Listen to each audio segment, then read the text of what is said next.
I'm Julie Cooling, founder of RA Channel and contributor with Forbes. I'm here with Tom Dorsey, founder Dorsey, Wright and Associates, a Nasdaq company. Tom, thanks for being with us today. Great to be here, Julie. So it's a wonderful time in the markets, a lot happening. You're a pioneer in the industry. Love having you here. I really want to learn a little bit more about, obviously a lot of talk on smart beta. You're liking to call it smart indexing. Can you talk a little bit about the evolution of ETFs and a little bit about the evolution of smart beta within our industry? You bet. Smart beta and smart indexing, two different things. But the evolution of the ETF, most people don't even know this. Back in the mid-1980s, the Philadelphia Stock Exchange, which is owned by Nasdaq, came out with the first exchange-traded fund, and it was called the Cash Index Participation Unit. It was symbol BIG for Dow Jones Industrial Average, S&P for Standard & Poor's. So indexing was what it was then. You could buy those two and you bought the index. This is back in the 80s and no one knows this. Then all of a sudden the ETF begins to catch on. It starts to grow. There are thousands of ETFs now in every way, shape, or color. Beta, schmeta, anything you want to call them. We got them attached to everything. And now when I look at it and I said, you know what? We had it right in the beginning. The older I get, the more I get like John Bogle.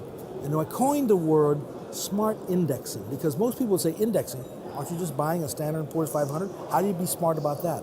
Well, there's a lot of ways to be smart about that, because there are so many different indexes out there that you don't even have to step outside of the fence of indexing to do really well in the market. So can you tell us a little bit about how the differences between smart beta and smart indexing?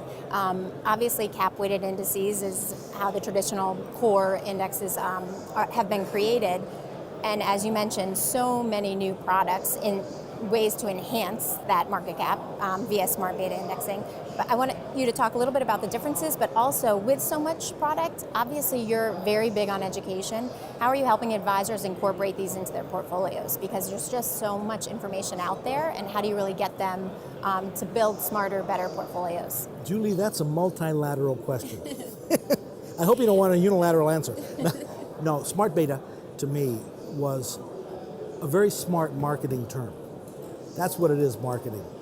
Smart beta means anything other than the Standard & Poor's 500, anything other than cap weighting. To me, smart beta means that you have a methodology and you have a rules-based approach to doing it. Your methodology, whether it's astrology, whatever it may be, doesn't matter. If it's rules-based, it's smart beta. Smart indexing is something that's different.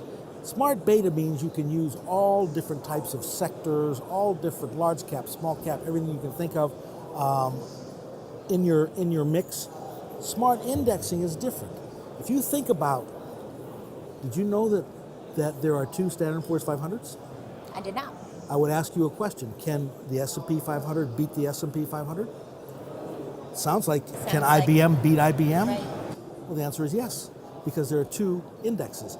One is capitalization weighted, which is very similar to the Congress, in which the largest states like California have the most congressmen, they have the most voice in Congress, and the small states like Rhode Island have almost no voice versus California.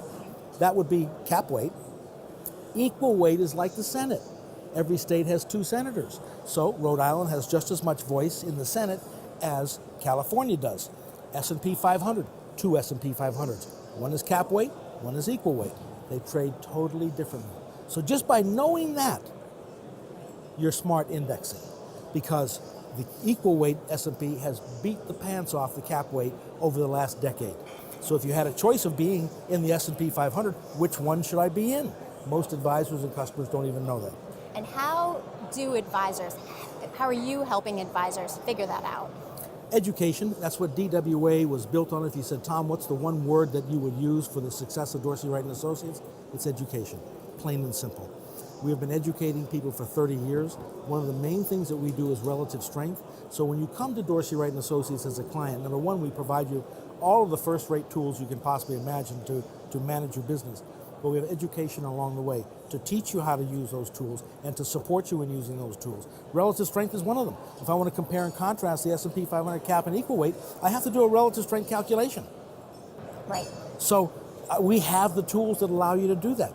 If I want to do a relative strength calculation on all of the 500 stocks underlying the S&P 500, do you know how many charts I'd have to create to do that? 250,000. Wow.